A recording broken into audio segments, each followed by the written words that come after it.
Crimea is on the verge of catastrophe, because this time, Ukraine has made all Russian assets in Crimea its target board, and Kerch Bridge is right in the middle of that target board. Ukraine's Lance is a massive 7-ton missile with a 1,150-kilogram warhead. On the morning of August 30th, 3 long-range cruise missiles, each weighing 7 tons, were fired in succession from the coastline. A few minutes later, they exploded in the north of the peninsula. On the same day, swarms of drones opened a new window by probing air defense gaps. Then came the official announcement of a crisis at the Simferopol airbase and the blinded S-400 radar. The first recorded threshold was the Armyansk line on the morning of August 30. News feeds from Ukrainian sources reported that an FSB border guard post and a nearby patrol boat facility had been hit. This detail was reinforced by local eyewitness accounts and OSINT images. A video of a triple cruise missile launch from the coast, broadcast in the same window, showed that the launches were sequential and that the flight corridors progressed along a planned route. Another threshold was observed on the Simferopol side on the same day. At around 9:30 on August 30th, drone activity was reported in the direction of Simferopol airport. Platforms monitoring the drone's approach to the area soon shared images of a fire near the airport. By the end of the day, information about the destruction of 2 Russian helicopters was gathered by the OSINT community and local media. Preliminary data obtained by comparing satellite images shows that the Mi-8 and Mi-24 helicopters were destroyed in the fire. This cycle continued with the S-400 radars being disabled. On August 30th, military intelligence reported that additional components of the S-400 family, including various radar and communication systems, such as the 96L6AP radar, had been disabled in Crimea. Local media also reported that coastal surveillance elements and a GLONASS-based facility were hit in the same package. This content shows that the Air Defense Plus Command Control Plus Navigation triad was targeted at the same time. The destruction of an FSB facility on the Crimean northern line with cruise missiles was actually a loud warning sent to a single target. That warning was, Kerch, be ready. Because Ukraine has now deployed domestically produced long-range cruise missiles that combine range, payload, and accuracy in the same sentence, its name is Flamingo. With a range of 3,000 kilometers, a warhead of approximately 1,150 kilograms, and a mobile launch architecture, it poses a challenge to the layers of Crimea's defense. The FSB base was the first curtain raiser for this profile. The real pressure is building in Kerch. The Kremlin senses this. The series of fires in Crimea has completely changed the current risk map of the most sensitive point of the Black Sea Azov logistics, namely the Kerch Bridge. What we are discussing today is more than a single strike. It is the birth of a regime of continuous pressure. To support Ukraine's initiative, there is a UNITED24 donation campaign in the video description. Before we return to what the Flamingo missiles are doing in Crimea, we would like to thank you in advance for your support. The short way to understand this change is this. The range is now longer than the geography. The warhead is now as heavy as concrete, and the launch point is now as flexible as movement. The pace that Crimea's air defense has been able to withstand until now was limited to cheap threats and single-vector tests. Flamingo adds heavy, persistent, and multi-axis pressure on top of this pace. Moreover, its domestic production nature provides freedom of use unhindered by third-party constraints. This freedom makes the answer to the question, when and where, more uncertain for the defense side. Uncertainty is the most costly issue for defense, because every uncertainty requires additional personnel, additional batteries, additional patrols, and additional budget. The flames seen around Crimea on the morning of August 30th indicated that this budget would increase, but that the real bill would be paid in Kerch.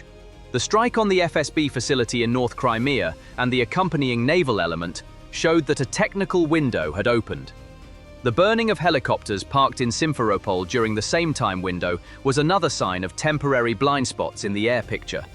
Even a few hours of interruption could be enough for a long-range missile flying at low altitude, hugging the terrain, and with a low sonar profile to use the window. Therefore, the FSB base was not an end, but a beginning. The message was clear. I take off from the coast, enter at low altitude, and pierce through. A single hit is not enough to make such a statement. But seeing damage images in 3 separate layers in a single day indicates layer fatigue. Fatigue is a word that directly faces Kerch. The Flamingo missile is a domestic cruise platform with a range of 3,000 kilometers, a warhead weighing over a ton, and high accuracy. In other words, a Flamingo missile launched from Kiev, Ukraine, could target many Russian cities, including Moscow, and destroy many factories that feed Russia's war industry in minutes. Domestic means not having to wait for permission from Berlin or Washington, and it means producing as many as you want, with the Ukrainian president currently reporting that 210 have been produced. If just 3 of them can trigger major chaos in Crimea, imagine what dozens of them could do to the Russian army. Cruise means hugging the ground at low altitude to reduce radar visibility. Heavy warhead means not limiting the target set to only exposed depots. When these 3 elements combine, a single strike does not promise miracles, but it is clearly stated that several strikes with the right plan can create a long shutdown. What is happening around Crimea says exactly that. The FSB base is a cover. The file inside is Kerch. The Kerch Bridge has been one of the most symbolic and real targets of this war for years. Symbolic because it produces a political image. Real because it connects the Azov basin with the Russian mainland's land logistics in a single line. If the lines are broken, the rest of the map becomes meaningless for a while. Until now, the bridge has been tested by methods coming from the sea and underwater. It has sometimes suffered heavy damage, sometimes been quickly patched up. But now, a new layer has been added to the picture. A domestic long-range weapon that can approach from land, from protected areas, from multiple axes at low altitude, operating with a high-impact sustainable quantity balance. This layer changes not only the question of where to strike the bridge, but also how often it will be challenged. That's why Flamingo doesn't need to be marketed as a game changer. A 1,150 kilogram warhead is heavy enough to be a plan changer. Thinking in terms of how many hits does it take to destroy the bridge is incorrect, and one must never fall into the trap of issuing tactical instructions. Nevertheless, there is a technical reality. A payload in the 1-ton warhead class, combined with the right type of ammunition and accuracy, will result in lengthy repairs and partial closure of the bridge piers, deck beams, or deck. This closure could mean days or weeks. The plan, type, and accuracy vary depending on the geometry. This is where Flamingo's discipline comes to the fore. The combination of low altitude, terrain following, and mobile launch means that its origin remains instantaneously ambiguous. Ambiguity requires the defense to be equally thick everywhere. The defense cannot be equally thick everywhere. No one can. That's why the bridge is no longer a one-shot surprise. It's an element of persistent pressure. The strike on the FSB base in Crimea was the first rhetoric of this persistence. We saw the phrase, "Look, the new range is in play," accompanied by flames and smoke. The second half of this sentence is much more critical. Now look at the bridge. If it is not looked at now, it will be looked at tomorrow. If it is not looked at tomorrow, it will be looked at again with every round of persistent pressure. Because range is no longer a limitation, it is a possibility. The payload is no longer, "I pierced it lightly," it is, "I can cause permanent damage." The mobile launcher is no longer somewhere on the shore. It is on the shore in the inner depths, present while being transported and while being hidden. When these 3 pieces come together, the bridge defense's statement must change. It wants to protect everywhere, but it cannot fully protect anywhere. This is the political power of the Flamingo. There are many things it can do, but not all at once.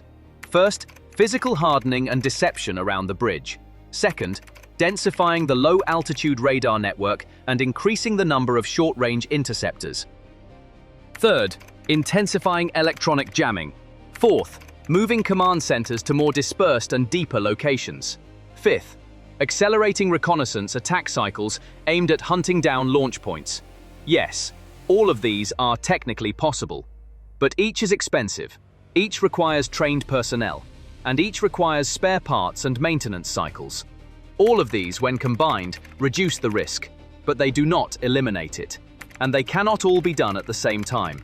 When you pull a battery deeper inland, you leave a gap near the front line. When you move a radar to the bridge area, you pull it over an airfield. When you pile pantsiers into Kerch, you reduce the density around the port. This is a game of three-card Monty. When you close one, you open another. Flamingo thrives precisely in the open spots of this game. But what if defense completely solves this? It doesn't completely solve it.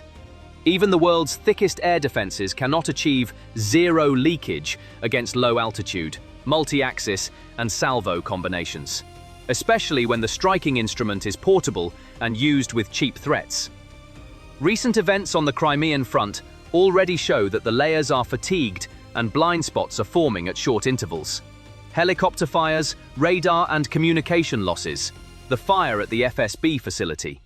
These are not individual events. Together, they are meaningful. When read together, they say one thing about Kerch's fate. You will be constantly tested. In other words, before the main window for using a long-range system like Flamingo, the S-400 layer is weakened. Radar and communication networks are cut off. Then cruise strikes are launched with a higher probability of success. Once the cycle is successful, it can be replicated. Once replicated, it becomes sustainable. When it becomes sustainable, high-value targets like Kerch become vulnerable not only symbolically, but operationally. A bridge under constant test is one of the highest priority targets. If politics cannot bear this weight, it changes the plan. When planning changes, the rhythm on the front line drops. Rhythm is the most expensive resource in war. The fundamental problem Russia faces today is related to maintaining rhythm. Maintaining rhythm on extended lines requires constantly balancing the heavy load. Fuel, ammunition, spare parts, manpower, training hours, maintenance intervals. Kerch is the gasket of this balance. If it leaks, every item closes with increasing costs. This is why it is expensive for a long-range missile around Crimea to exert persistent pressure, rather than one-night pressure. Flamingo exists not to knock down a large target with every shot, but to disrupt this rhythm. When you disrupt the rhythm, you reduce the quality of every decision made by the other side. As quality decreases, small, irreversible chains form on the front line. In a bridge-targeted scenario, the critical word is repeat. The cost of repetition increases not for the attacker, but for the defender. The attacker seeks a window with a similar cost on each attempt. The defender pays for a new battery, a new patrol, a new radar, a new bridge reinforcement, and a new insurance premium on each attempt. The premium is paid not only for the bridge, but for every secondary line that feeds it. This becomes the visible item on the invisible bill of war. Every new risk that falls on Kerch casts a shadow over ports, ferries, and rail lines. The shadow reads as slowdown in the economy. The slowdown is felt as delay in the field. At this point, the debate, is Flamingo expensive or cheap, comes to the fore. The exact figures for unit costs are not public, but the platform philosophy is clear. Sufficiently sophisticated, repeatable, field-compatible. The political meaning of this triad is sustainable pressure. Sustainable pressure does not mean a single big flare-up in a month. It means small flares every week, short sirens every night, short delays every day. The picture emerging in Crimea points precisely to such a rhythm. Every brief interval when air defenses are breached is an invitation to long-range strikes. As the invitation is accepted, the defense spends more, tires more, and wears down more. The worn-down system collapses unexpectedly one night. The Kremlin wants to maintain the image of deterrence, but that image no longer walks on the bridge deck. The image is not as solid as the thick iron bars built on the bridge piers. Because the basis of deterrence is the myth of invulnerability, it is not a single blow that shatters the myth, it is repeated pressure. The strike on the FSB base in Crimea was a thick mark drawn on this myth. The subsequent losses of helicopters and S-400 radars turned that mark into a letter. That letter reads, Kerch. This sound reached the decision-making rooms in Moscow. The question now being asked in those decision-making rooms is not, how many batteries are enough? But, which batteries can we pull from where? This question itself is an admission. Could Kerch be completely destroyed? Technical jargon says this. The right type of warhead, the right impact points, and sufficient repetition can effectively disable the bridge for a long time. In some scenarios, it can jeopardize its structural integrity. The phrase, effectively disabled, is important here. Because in war, the goal is often not total destruction, but long-term closure. Long shutdowns increase transportation costs, disrupt supply chains, disrupt personnel planning, and undermine morale. Flamingo's range and payload parameters make this long shutdown target realistic. This realism produces political consequences.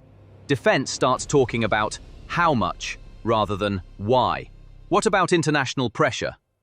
Of course it increases. Because destroying a high-level political symbol could take the war beyond Ukraine's borders. Naturally, the West does not want to risk this possibility.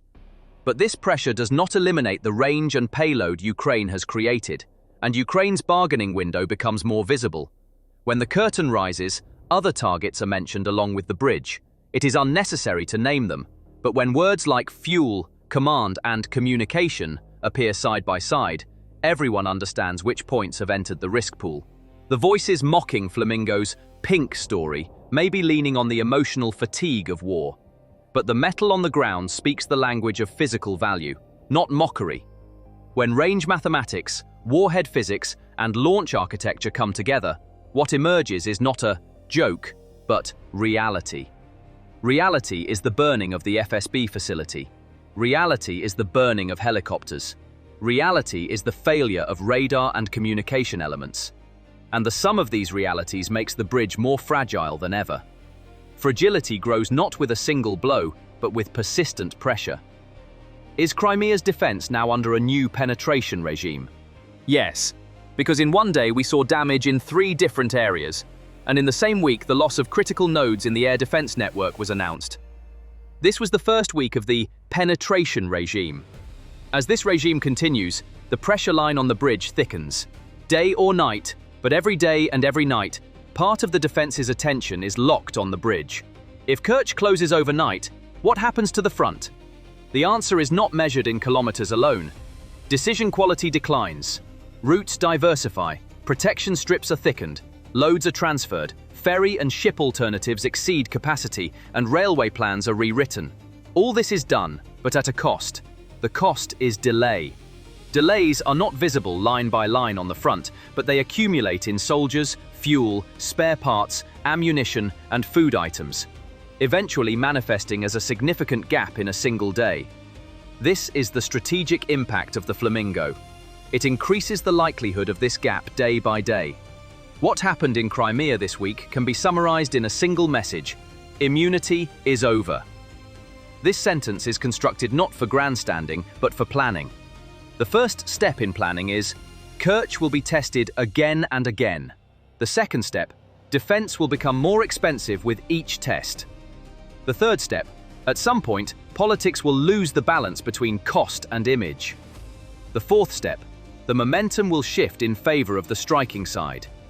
If these 4 lines were written, the title of the remaining pages is clear: The Flamingo Effect. In conclusion, the FSB facility you saw burning in Crimea was only a small part of this story. The real story will be written in Kerch. A 3,000-kilometer range, a 1,150-kilogram warhead, and a mobile launch system turned the difficult but possible period for the bridge into a persistent and expensive one. The Crimean defense did not collapse, it was breached.